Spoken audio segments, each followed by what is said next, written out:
انسان کے کردار کی دو منزلیں ہیں، دل میں اتر جانا یا دل سے اتر جانا۔ تم اپنی دعاؤں کا سلسلہ جاری رکھے، کیونکہ دعا سے تقدیر بدل دی جاتی ہے۔ سربراہی یا غلامی طاقت کے ہونے یا نہ ہونے سے نہیں، یہ آپ کو ذہنی صلاحیت پر منحصر ہوتا ہے۔ کبھی کبھی ہم وہ بھی کھو دیتے ہیں جسے ہم بڑے حق سے کہتے ہیں کہ یہ میرا ہے۔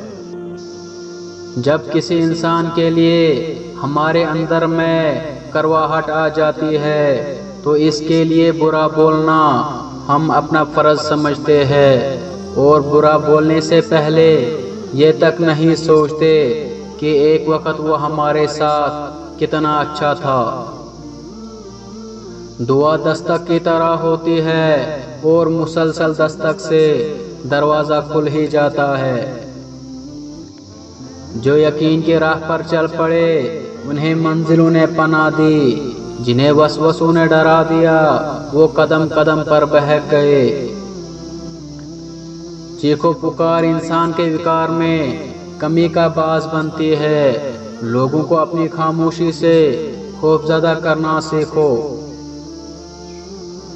کائنات کی سب سے مہنگی چیز احساس ہے، جو دنیا کے ہر انسان کے پاس نہیں ہوتی۔ مجھے لوگوں کو پڑھنا نہیں آتا، مگر ان پر اعتبار کر کے سبق ضرور مل جاتا ہے۔ منزل کسی بھی گھر جا کر حاضری نہیں دیتی، راستے پر چلنے سے ہی راستے نکلتے ہیں۔ جب یقین ٹوٹتا ہے تو سب سے پہلے زبان خاموش ہو جاتی ہے۔ اکثر